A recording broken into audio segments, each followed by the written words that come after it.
जय सिया राम प्यारे बच्चों। एक बार फिर से आपका स्वागत है आपकी अपनी family Siya Ram e learning में। It means welcome to Siya Ram e learning. हम लोग डिस्कस कर रहे थे पिछले क्लास में रिसोर्सेज के बारे में, और इस क्लास में भी हम लोग मुख्य रूप से रिसोर्सेज या संसाधन के बारे में डिस्कस करेंगे। Mainly we will discuss about types of resources, यानी संसाधन के प्रकार।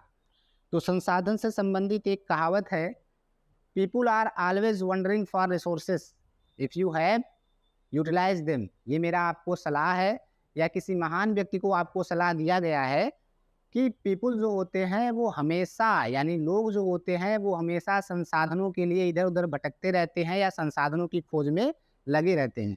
अगर आपके पास किसी तरह का संसाधन उपलब्ध है तो आप उसको यूटिलाइज करिए, उसका प्रयोग करिए। जैसे कि हम लोग आपके सामने एक संसाधन के रूप में ही मौजूद है, तो आप लोग हमारे इस ऑनलाइन प्लेटफॉर्म का अच्छे से यूटिलाइज करिए और अच्छे रूप से शिक्षा का ग्रहण करिए और अच्छे मार्क्स ला के अपने जीवन में आगे बढ़िए।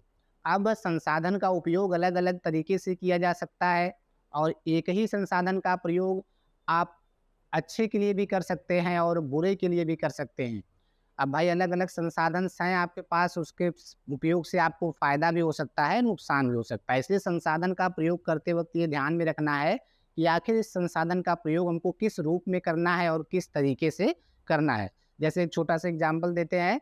आज मोबाइल आप लोगों के पास है, इंटरनेट की व्यवस्था आपके पास है, सब लोग मोबाइल का इस्तेमाल अच्छे के लिए ही नहीं करते। जैसे अभी सुबह में ही एक बच्चा मिला, साइकिल पे टोपी लगाए हुए, ईयरफोन लगाए हुए, और उसके बाद गाना बजता हुआ, गाने में उसके पता नहीं क्या जा रहा था, सुन रहा था, और वो चिल्लाते हुए जा रहा था कि मिलने की कोशिश तुम करना, वादा कभी न करना, वादा तो टूट जाता है। तो हमने उसको रोका, हमने कहा बेटा अभी 5 साल के हो, 6-7 साल का रहा होगा, छोटी सी साइकिल थी।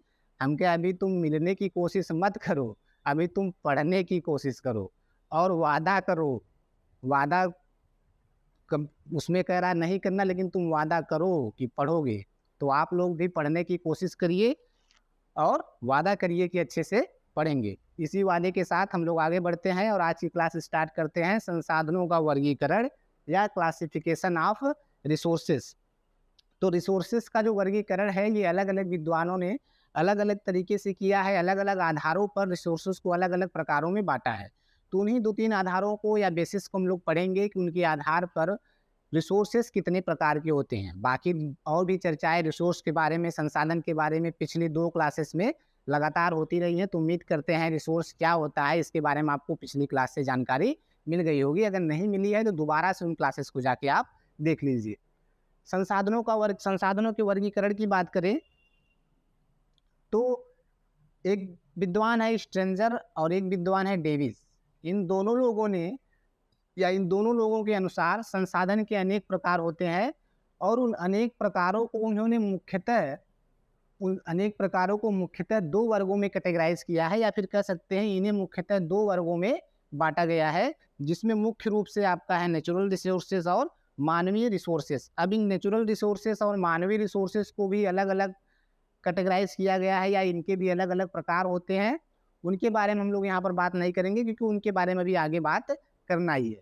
तो अगर हम प्राकृतिक रिसोर्स के बारे में समझना चाहें या नेचुरल रिसोर्स के बारे में देखें, तो सिंपल सी बात है, प्रकृति में प्रदत्त सभी प्रकार की वस्तुएं जिनका उपयोग मानव कर रहा है, वो सभी नेचुरल रिसोर्सेज के रूप में उपलब्ध है, जैसा कि आप लोग पीछे से ही पढ़ते आ रहे हैं। तो इसमें लिखा क्या है, प्रकृति द्वारा मानव को प्रदत्त पदार्थों को प्राकृतिक संसाधन कहा जाता है। अर्थात प्रकृति के द्वारा जो भी पदार्थ मानव को प्रदत्त किए जा रहे हैं, दिए जा रहे हैं, वे सभी प्राकृतिक संसाधन के अंतर्गत आते हैं। इस दृष्टि से प्राकृतिक पर्यावरण के तत्व तथा पदार्थ, यानी कोई भी तत्व या कोई भी पदार्थ, जैसे भूमि हो गई, मिट्टी हो गई, या फिर जल हो गया, और जल के साथ साथ विभिन्न प्रकार की वनस्पतियां हो गई, या फिर खनिज पदार्थ हो गए। खनिज पदार्थों में बहुत सारी चीज़ें आती हैं, जैसे लोहा हो गया, उसके बाद आपका बॉक्साइट हो गया, पेट्रोलियम हो गया, हीरा हो गया, चांदी हो गया, सोना हो गया। ये सभी चीज़ें आपकी क्या है, रिसोर्सेस हैं। उसके साथ साथ विभिन्न प्रकार की जो जीव जंतु हैं, वो भी आपके लिए रिसोर्सेज का काम करते हैं। और ये जीव जंतु भी आपको कहाँ से मिल रहे हैं, कहाँ से मिल रहे हैं, प्रकृति से मिल रहे हैं। ये सभी मानव उपयोगी प्राकृतिक संसाधन के अंतर्गत आते हैं, यानी कोई भी वस्तु जो प्रकृति में आपको मिलती है। प्रकृति में एक और वस्तु है या एक और चीज़ है या एक और जीव जंतु है जिसको आप लोग मानव कहते हैं। क्या कहते हैं? मानव। तो मानव भी प्रकृति का ही एक अंग है, या मानव को भी प्रकृति ने ही दिया है, नेचर ने ही दिया है। लेकिन क्योंकि मानव इतना क्रियाशील हो गया है, अपनी बुद्धि का इस्तेमाल करके वह प्रकृति से धीरे धीरे अलग होने की कोशिश कर रहा है, जिसका परिणाम उसे समय समय पे भुगतना पड़ता है। तो इस आधार पर अगर हम देखें तो जो नया वर्ग होगा आपका संसाधन का, वो होगा मानवीय संसाधन या फिर ह्यूमन रिसोर्सेस। मानवीय संसाधन यानी मानव स्वयं अपने लिए, खुद के लिए सबसे बड़ा रिसोर्स है। क्यों रिसोर्स है? क्योंकि मानव अपने बिना या अपनी बुद्धि के इस्तेमाल बिना प्रकृति में उपस्थित किसी भी प्रकार के संसाधन का उपयोग नहीं कर सकता, या भी किसी भी प्रकार के वस्तु का उपयोग नहीं कर सकता। जैसा कि आपको पहले बताया गया है कि जब तक कोई वस्तु किस मानव के लिए लाभदायक न हो या मानव उसका इस्तेमाल न करे, तब तक वह संसाधन नहीं कही जाती, तब तक वह उदासीन तत्व के रूप में प्रकृति में विद्यमान रहती है। और उसको प्राप्त करने के लिए बहुत सारे प्रतिरोध भी होते हैं। तो जो प्रतिरोध तत्व हैं या उदासीन तत्व हैं, उनको मानव अपनी क्षमता के आधार पर या क्षमता के अनुसार उनको संसाधन के रूप में बदलता है। तो मानव स्वयं सबसे महत्वपूर्ण संसाधन है, वह संस्कृति का निर्माता है तथा अपने ज्ञान के द्वारा पदार्थों को उपयोगी बनाकर संसाधनों का निर्माण करता है। जैसा कि बात होती जा रही है, वस्तुतः मानव ही वस्तुओं का उत्पादक तथा उपभोक्ता है, अर्थात विभिन्न प्रकार के वस्तुओं का उत्पादन और उनका उपभोग करना, दोनों काम कौन कर रहा है? मानव कर रहा है। मानव ही किसी भी वस्तु को संसाधन के योग्य बनाता है और उसका संसाधन के योग्य बनाने के बाद उसका उपयोग भी मानव ही करता है। तो ये हो गए मुख्य रूप से, या बड़े स्तर पर आप देखें तो जितने भी संसाधन मौजूद हैं इनको आप दो वर्गों में बांट सकते हैं। एक हो गया प्राकृतिक संसाधन और दूसरा हो गया मानवीय संसाधन। अब आगे बढ़ते हैं। आगे बढ़ने पे हम देखेंगे कि जो ये प्राकृतिक संसाधन है, इनका भी वर्गीकरण हम अलग अलग तरीके से कर सकते हैं। तो प्राकृतिक संसाधनों का वर्गीकरण अगर हम मुख्य रूप से देखें तो प्राणी शास्त्र के आधार पर, यानी प्राणी की विशेषता के आधार पर, जीव जंतुओं की विशेषता के आधार पर जो प्राकृतिक संसाधन होते हैं वो मुख्य रूप से दो प्रकार के होते हैं। एक जैविक संसाधन और दूसरा अजैविक संसाधन, यानी कि biotic resources and abiotic resources. जैविक संसाधन को हम लोग बायोटिक रिसोर्सेज के नाम से जानते हैं, या फिर अजैविक संसाधन को हम लोग अबायोटिक रिसोर्सेज के नाम से जानते हैं।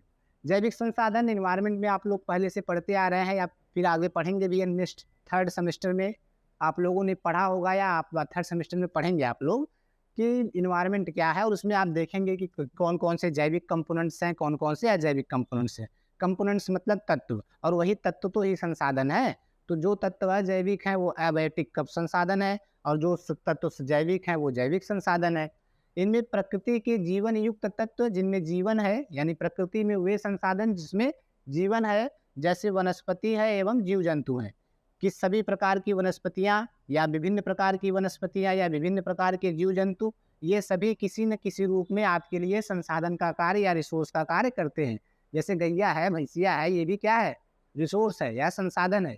गैया भैंसिया से आप लोग दूध, पनीर, मट्ठा, बहुत सारी चीज़ें खाते हैं ना। अरे भाई, मुर्गा तो खाते ही है ना, वो भी संसाधन है, रिसोर्सेस है ना। उसके बाद अजैविक संसाधन में इनके अंतर्गत प्रकृति की वो सभी निर्जीव वस्तुएं आती हैं जो मानव के लिए उपयोगी होती है। जैसे जो सबसे प्रमुख चीज़ है भूमि है या मिट्टी है, उसके बाद खनिज पदार्थ है, उसके बाद जल है ना। ये सब क्या है? अबायोटिक संसाधन है या अबायोटिक रिसोर्सेस हैं जो प्रकृति के द्वारा हमको प्राप्त होती हैं। अब आगे बढ़ते हैं तो आगे आप देखेंगे कि इन्हीं रिसोर्सेस को दूसरे आधार पर या दूसरे बेस पर और कैटेगराइज या और निम्न कैटेगराइज किया गया है और छोटे छोटे ग्रुपों में बांटा गया है। किसके आधार पर बांटा गया है? अवेबिलिटी के आधार पर। अवेबिलिटी यानी कि प्राप्तता, प्राप्तता या फिर प्राप्तता यानी किस कहाँ पर मिलते हैं और किस मात्रा में मिलते हैं। उसके साथ डिस्ट्रीब्यूशन, डिस्ट्रीब्यूशन मतलब वितरण, ये जो संसाधन है ये कहाँ पर प्राप्त होते हैं, इसके आधार पर और उसकी अवेलेबिलिटी के आधार पर भी संसाधन को अलग अलग भागों में बांटा गया है या फिर अलग अलग प्रकारों में बांटा गया है ना। ध्यान से सुनिए, थोड़ी स्पीड तेज है तो तेज बोल रहे हैं, तो अगर आपको नहीं समझ में आ रहा होगा तो वीडियो दोबारा देख लीजिएगा, नहीं तो कहीं और स्लो स्लो बोलेंगे। तो जो भूतल पर अब इसकी बात कर लेते हैं कि भाई अवेलेबिलिटी या फिर डिस्ट्रीब्यूशन के आधार पर क्या है। भूतल पर प्राकृतिक संसाधनों का विषम वितरण पाया जाता है, यानी कहीं पर ज़रूरी नहीं है कि हर जगह पर समान मात्रा में समान नेचुरल रिसोर्सेज आपको मिले। कहीं पर कोई चीज़ अधिक मात्रा में, कहीं पर कोई चीज़ कम मात्रा में, यानी वितरण यही है कि अलग-अलग जगह पर किस मात्रा में संसाधन उपलब्ध हैं। तो पूरे पृथ्वी तल पर अलग-अलग जगह पर अलग-अलग मात्रा में अलग-अलग प्रकार के संसाधन आपको उपलब्ध हैं। संसाधनों की विविधता यानी कि अलग-अलग प्रकार के, मात्रा यानी कि किस मात्रा में है, तथा प्राप्ति आवृत्ति यानी कितनी मात्रा में वो आपको प्राप्त होते हैं कि दृष्टि से संसाधनों का वितरण बहुत ही असमान है। संसाधन का वितरण बहुत असमान है, कहीं पर बहुत कम, कहीं पर कहीं बहुत ज़्यादा। जैसे जल की बात करें हम प्राकृतिक संसाधन के रूप में, तो आपके यहाँ तो जल मान लीजिए पर्याप्त मात्रा में उपलब्ध है, लेकिन बहुत सारे ऐसे क्षेत्र हैं जहाँ पर जल पीने योग्य नहीं है, जल के लिए लोग भटकते हैं। या फिर जल जैसे रेगिस्तानी एरिया में चले जाइए, राजस्थान में रेगिस्तान में, अब वहाँ आपको जल पीने के लिए नहीं मिलेगा, आपको पास जल लेके जाना है। तो इस तरीके से हर प्रकार के संसाधन हर तरीके से उपलब्ध या हर जगह पर उपलब्ध नहीं है, तो इनका जो वितरण है ये बहुत ही असमान है। के क्षेत्र में सबसे महत्वपूर्ण कह सकते हैं कि व्यक्ति जिम्मरमैन ना, जिन्होंने संसाधन के बारे में अलग-अलग चीज़ें बताई, जो जिम्मरमैन का हम लोग शुरुआत से ही चर्चा करते आ रहे हैं, जब से संसाधन पढ़ना शुरू किए हैं। तो जिम्मरमैन ने संसाधनों के वितरण, मात्रा तथा प्राप्ति की आवृत्ति, अर्थात किस तरीके से संसाधन का वितरण है, किस मात्रा में उपलब्ध है, और प्राप्ति की आवृत्ति के आधार पर संसाधनों को मुख्य रूप से 4 वर्गों में बांटा है या 4 वर्गों में रखा है।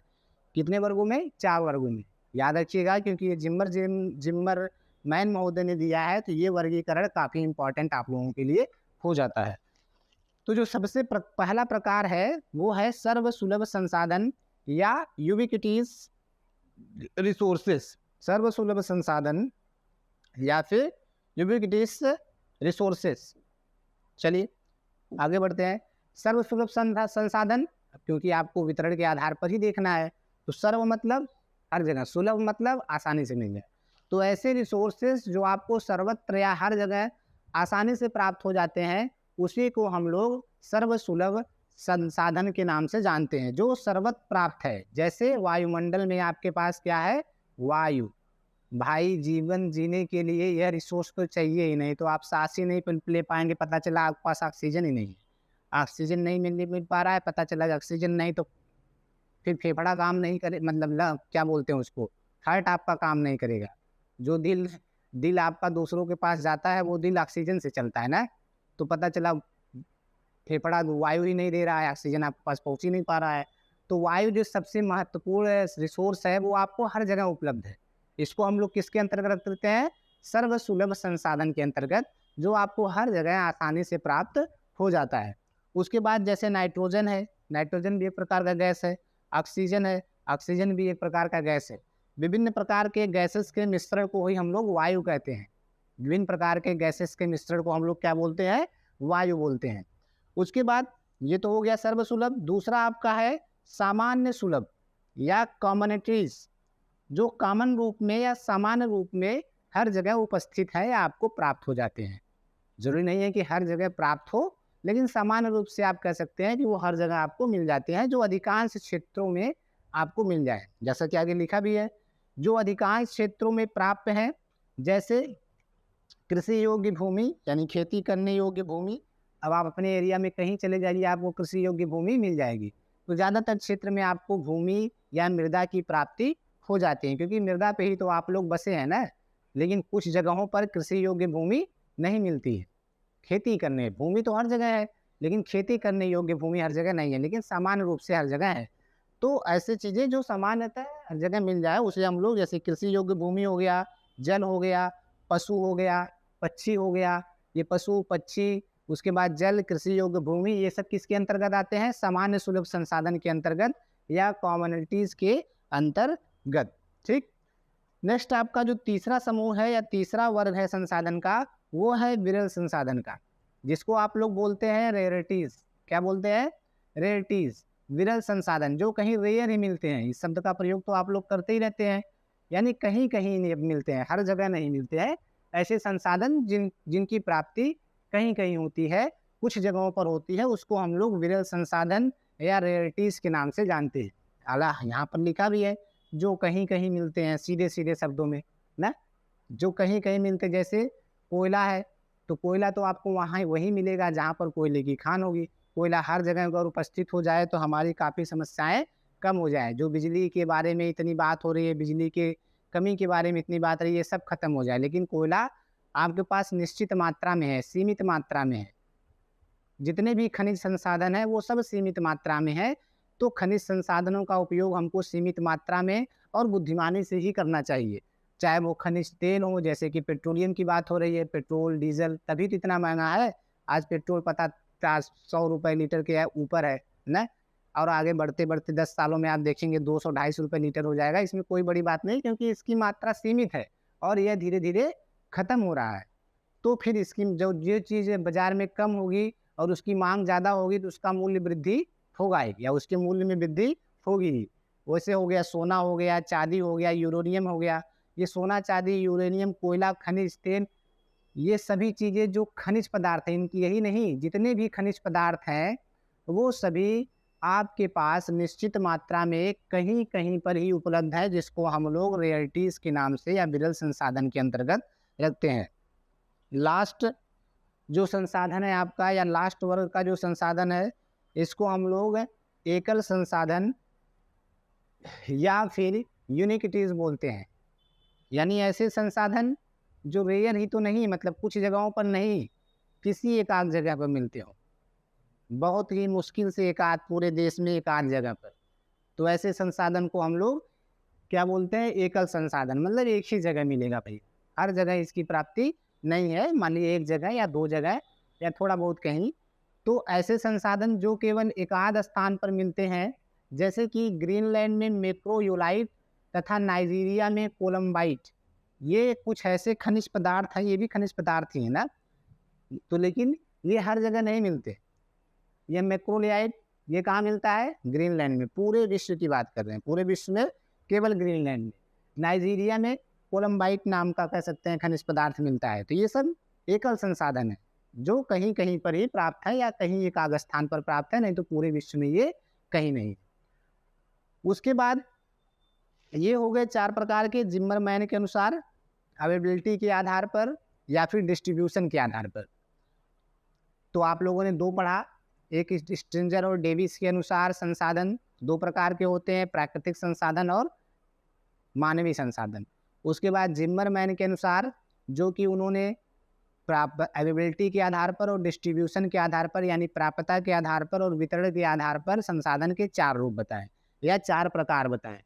अब नेक्स्ट बेसिस पर या नेक्स्ट आधार पर हम देखें तो नव्यकरणीयता या रिन्यूएबिलिटी के आधार पर भी संसाधनों का वर्गीकरण किया जाता है। नव्यकरणीयता या रिन्यूएबिलिटी मतलब जिनका दोबारा से निर्माण किया जा सके या उनका रीयूज किया जा सके। तो रिन्यूएबिलिटी के आधार पर या नव्यकरणीयता के आधार पर भी संसाधन अनेक प्रकार के होते हैं, या संसाधन को कई प्रकारों में बांटा जा सकता है। इस नव्यकरणीयता के आधार पर जो विभाजन किया वो किसने किया? ओवेन महोदय ने 1971 यानी कि 1971 में। तो इनके अनुसार नव्यकरणीयता या एबिलिटी के आधार पर संसाधनों को 2 वर्गों में रखा जा सकता है। कितने वर्गों में? 2 वर्गों में। लेकिन इन्होंने कई उपवर्गों में भी इसको बांटा है ना। तो लेकिन जो प्रमुख वर्ग है वो कितने हैं? 2 वर्ग। एक तो हो गया अक्षयशील संसाधन और दूसरा हो गया क्षयशील संसाधन। यानी इन एग्जॉस्टेबल रिसोर्सेज और एग्जॉस्टेबल रिसोर्सेज। इन एग्जॉस्टेबल रिसोर्सेज मतलब ऐसे रिसोर्सेज कह सकते हैं जो बार बार उपयोग में आने पर भी पूर्ण रूप से नष्ट नहीं होते, उनका आप दोबारा इस्तेमाल कर सकते हैं। वो कैसे हैं? अक्षयशील हैं। वो नष्ट आप मत कह सकते हैं कि नहीं होते हैं, या उनका दोबारा से इस्तेमाल कर सकते हैं। उनको हम लोग इन एग्जॉस्टेबल रिसोर्सेज के अंतर्गत रखते हैं। क्षयशील संसाधन यानी जो एग्जॉस्टेबल, जिनका उपयोग आपने एक बार कर लिया वो समाप्त हो गए या वो नष्ट हो गए। जैसे कि ये सारी चीज़ें थी, पेट्रोलियम है, कोयला है ना, वो आपने एक बार पेट्रोल गाड़ी में डाला, पेट्रोल खत्म, तो फिर दोबारा वो पेट्रोल आने वाला नहीं है, फिर टंकी पे जाइए दूसरा पेट्रोल भरवाइए ना, ठीक है। तो अक्षयशील संसाधन या वे संसाधन, ये संसाधन लिखा है, वे संसाधन बार बार उपयोग में आने पर भी पूर्णतः नष्ट नहीं होते हैं। इनके अंतर्गत सौरिक ऊर्जा जो इस समय काफ़ी चर्चा में है कि भाई अगर सोलर ऊर्जा या सोलर एनर्जी को हम लोग पूर्ण रूप से विकसित कर लें तो हमारे एनर्जी की समस्या का काफ़ी हद समाधान हो जाएगा। तो जो हमको पेट्रोल की आवश्यकता है, जो कोयले की आवश्यकता है, जो ये चिंता बढ़ रही है, इनका भी समाधान हो जाएगा। तो सौर ऊर्जा हो गया, इसका आप लोग रीयूजेबल आराम से इसको कर सकते हैं और ये आपके पास सतत रूप से हमारे देवता जी, सूर्य भगवान जी, सन भगवान जी आपको दे रहे हैं, उनकी दया है। लेकिन अभी आप लोग उस एनर्जी का इस्तेमाल सही तरीके से या सही मात्रा में कर नहीं पा रहे हैं, क्योंकि हमारे पास अभी उस तरीके की तकनीक विकसित नहीं हुई है। जो थोड़ी बहुत हुई है उस हिसाब से हम लोग सोलर पैनल वगैरह लगा के उसका इस्तेमाल कर रहे हैं, लेकिन सभी लोग इसका इस्तेमाल नहीं कर पा रहे हैं। उसके बाद वायु हो गया तथा जल हो गया। सागर एवं महासागर, नदियाँ, जो भी चीज़ें आपको नेचुरल रूप में मौजूद हैं, इसमें जो जल है ये सब क्या है, अक्षयशील है, ये समाप्त होने वाली नहीं है। जैसे नदियों का जल आया तो सूखेगा, तो फिर वर्षा होगा, फिर आ जाएगा, दोबारा रिन्यूएबल हो जाएगा। आप नदी से जल से सिंचाई कर लिए, ज़मीन के अंदर गया अंडरग्राउंड वाटर, फिर से उसका वाष्पोत्सर्जन होगा, फिर निकालेंगे, फिर वाष्पोत्सर्जन, फिर बारिश होगा, इस तरीके से वो रिन्यूएबल होते रहते हैं। ये अक्षयशील है, इनको आप खत्म नहीं कर सकते। बहुत ज़्यादा आप इनका रूप परिवर्तन करेंगे, जल है तो उसको वाष्प बनाएंगे, बर्फ बनाएंगे ना, बादल बनेगा, बादल होगा तो फिर बारिश होगा। तो उसका आप रूप परिवर्तन कर सकते हैं, उसको नष्ट नहीं कर सकते हैं। चाहे जल हो, चाहे वो फिर वायु हो, चाहे वो सौरिक ऊर्जा। सौरिक ऊर्जा का भी आप रूप परिवर्तन करके ही रेडिएशन एनर्जी का आप हीट एनर्जी में प्रयोग करके उसका इस्तेमाल करते हैं।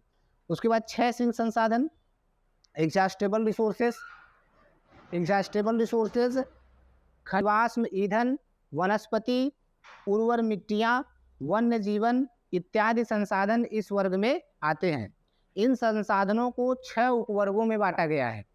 अब अच्छे से संसाधन तो कुछ ही है जो आपको भगवान ने दिया है, लेकिन जो 6 से संसाधन है इनको आप अलग अलग उपवर्गों में बांट सकते हैं या अलग अलग भागों में विभाजित कर सकते हैं, जैसा कि ओवेन महोदय ने 1971 में किया। तो थोड़ा सा हम लोग उन उपवर्गों के बारे में भी बात करेंगे कि जो 6 शील संसाधन है इनके कितने उपवर्ग हैं, 6 उपवर्ग हैं या 6 उपभाग है ना। पहला यहाँ पर आपका लिखा गया है परिरक्षणीय, मेंटेनेबल, परिरक्षणीय या मेंटेनेबल, ठीक है, जिसमें वन्य जीवन, उर्वर मिट्टियाँ आदि। अभी परिरक्षणीय या मेंटेनेबल क्या है, जिसको आप मेंटेन करके रखें, जिनका आप थोड़ा बहुत बचा के रखें, यानी उनके गुणों का उपयोग करें तो फिर उनके गुणों का ध्यान भी रखें। जैसे कि वन है, अगर आप वन की कटाई कर रहे हैं तो दोबारा पेड़ आप लगाएं, उनको संरक्षित करें। जैसे वन्य जीवन हो गया, उर्वर हो गया, यानी कि आप मिट्टी से उर्वर मिट्टियां हैं उससे आप क्या बोलते हैं कि अनाज उगा रहे हैं, उसकी उर्वरता कम हो रही है तो उसमें फिर से उर्वरता का सृजन करें। उसके बाद ये सभी चीज़ें ऐसी हैं जो परिरक्षणीय हैं, जिनको आपको मेंटेन करना पड़ता है, इसलिए इसको मेंटेनेबल बोलते हैं या परिरक्षणीय बोलते हैं। उसके बाद दूसरा है नव्यकरणीय, रिन्यूएबल, जैसे वन्य जीवन, उर्वर मिट्टियाँ आदि, ये सभी नव्यकरणीय भी हैं। इनको दोबारा से आपको नवीन बनाना पड़ता है, वन काटेंगे दोबारा वन लगाना है। उसके बाद नेक्स्ट आपका है अनव्यकरणीय, कुछ ऐसे भी हैं जो नॉन रिन्यूएबल है। उसके बाद अपरिरक्षणीय, जो जैसे अधिकांश खनिज जो हैं वो अपरिरक्षणीय और अनव्यकरणीय हैं, खनिज पदार्थ जो भी हैं आपके पास। पुनः प्रयोजनीय, रीयूजेबल, जिनका आप दोबारा प्रयोग कर सकते हैं, जैसे धातुएं हैं, जैसे लोहे से आपने कोई सामान बनाया, टूट गया तो इसको फिर से पिघलाएंगे, दूसरा चीज़ बनाएंगे ना। सोना है, सोने से आपने कोई आभूषण बनाया, पसंद नहीं आ रहा है, चलो इसको बदल के दूसरा ले लेते हैं, उसको फिर से पिघला के नया ऑर्नामेंट बनेगा। तो विभिन्न प्रकार के जो धातुएं हैं उनका आप रीयूजेबल कर सकते हैं, उनका बार बार इस्तेमाल कर सकते हैं। अपुनर्प्रयोजनीय ऐसा चीज़ जिनको आप लोग दोबारा प्रयोग नहीं ला सकते, वो जैसे जीवाश्म ईंधन है, जैसे कि पेट्रोलियम है या फिर कोयला है। ठीक, अब आगे बढ़ते हैं। तो ये तो हो गए लगभग, आपने 3 आधारों पर या 3 बेसिस पर आप संसाधनों का वर्गीकरण पढ़ चुके हैं। तो अगर संसाधन का वर्गीकरण पूछता है आपका संसाधन क्या होते हैं तथा संसाधन के वर्गीकरण की व्याख्या कीजिए, तो आप इन सारी चीज़ों को लॉन्ग आंसर टाइप में इन सारी चीज़ों को आसानी से लिख सकते हैं और इसको आराम से जितना चाहे उतना विस्तारित कर सकते हैं। ठीक, तो अभी एक और बचा है, एक और देख लेते हैं भाई। दासमैन 1976, दासमैन 1976 ने भी नव्यकरणीयता के आधार पर संसाधनों का वर्गीकरण किया है। किसके आधार पर? वही जो ऊपर क्लासिफिकेशन आप लोग किए हैं उसके आधार पर दासमैन जी ने भी अलग से, ओवेन जी ने तो किया था, दासमैन जी ने भी नव्यकरणीयता के आधार पर संसाधनों का वर्गीकरण किया है। इनके आधार पर जो संसाधन है वो कितने प्रकार के होते हैं? 4 प्रकार के होते हैं।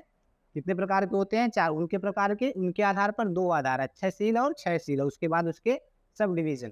लेकिन यहाँ पर इन्होंने सीधे सीधे नव्यकरणीयता के आधार पर 4 प्रकार के संसाधनों के बारे में बताया है।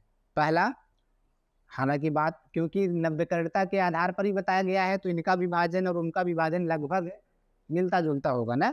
अनव्यकरणित संसाधन, नॉन रिन्यूएबल रिसोर्सेज, यानी वे संसाधन उत्पादन दर की उपेक्षा अधिक तीव्र गति से उपयुक्त होने के कारण नष्ट हो जाते हैं, इन्हें नवीकृत नहीं किया जा सकता है। इस तरीके के जो संसाधन होते हैं उसको हम लोग अनव्यकरणीय संसाधन बोलते हैं। और इसके अंतर्गत विभिन्न प्रकार के खनिज पदार्थ इसी वर्ग के संसाधन होते हैं। खनिज पदार्थ यानी फिर से वही बात, कोयला, पेट्रोलियम, हीरा, मोती, सोना, चांदी। ठीक, उसके बाद पुनर्चक्रीय संसाधन या रिसाइक्लेबल रिसोर्स, क्योंकि ये सब 400 चीज़ों के बारे में हम लोग बहुत बात पीछे करे हैं, क्योंकि इसी आधार पर ओवेन जी ने भी बांटा है, तो इसलिए बहुत ज़्यादा चर्चा नहीं करेंगे। वही चीज़ को इन्होंने समराइज करके मुख्यतः 4 भागों में बांट दिया, जो उन्होंने 2 भागों में बांटकर उसका सब डिवीजन किया था। ठीक, पुनर्चक्रीय संसाधन या फिर रिसाइकेबल। रिसाइकेबल क्या है? दोबारा, रिसाइकेबल मतलब आप उसको दोबारा यूज कर सकें। कुछ अनव्यकरणीय संसाधन ऐसे होते हैं जिनका पुनः चक्रण करके उपयोग किया जा सकता है, जैसे कि विभिन्न प्रकार की धातु। ठीक, नव्यकरणीय संसाधन या रिन्यूएबल रिसोर्सेस।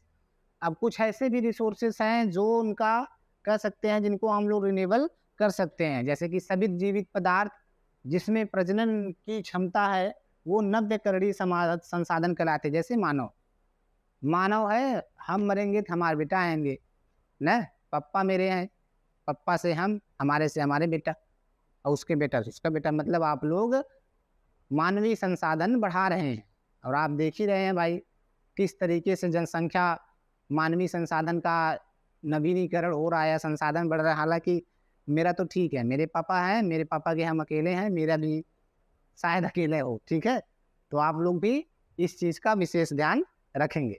ठीक, सभी जीवित पदार्थ जिनमें प्रजनन की क्षमता है वो नव्यकरणीय संसाधन कहलाते हैं। पुनर्जन्म की दर की अपेक्षा उनके उपयोग की दर जब तक कम रहती है वे कायम रहते हैं, अथवा जब तक उन्हें उचित पर्यावरण में सुरक्षित रखा जाता है तब तक उनकी सत्ता बनी रहती है। जैसे पढ़ने वाली चीज़ें पढ़ लीजिएगा, सेम चीज़ लिखा है। किंतु किसी भी जीवित प्रजाति या स्पेसीज का यदि प्राकृतिक आवास नष्ट कर दिया जाए या उसका आखेट किया जाए तो वह दीर्घ काल तक कायम नहीं रहेगी। अनेक जंतुओं व पक्षियों के आवास नष्ट होने या अतिशय आखेट के कारण, आखेट मतलब होता है शिकार न, जहाँ भी आखेट शब्द द्वारा इसका आप ध्यान रखेंगे। आखेट मतलब शिकार, पशु पक्षियों को मारना। अतिशय मतलब अधिक, अधिक मात्रा में। अतिशय आखेट के कारण उनकी प्रजातियां विलुप्त हो गई हैं। कुछ प्रजातियां विलोप के कगार पर हैं, जिसका मूल कारण वन विनाश के कारण प्राकृतिक आवासों का नष्ट होना है। प्राकृतिक आवास नष्ट होंगे, वन विनाश होगा तो पशु पक्षी बेचारे कहाँ रहेंगे? नहीं रहेंगे तो फिर वो भी समाप्त हो जाएंगे। इस तरीके से विभिन्न प्रकार की प्रजातियां नष्ट हो रही हैं। तो रिन्यूएबल रिसोर्सेस उसे ही कहते हैं जिनको आप लोग दोबारा सा रिन्यूएबल कर सके, या जो अपने आप को रिन्यूएबल कर सके। उसके बाद वही लास्ट है अक्षयशील संसाधन।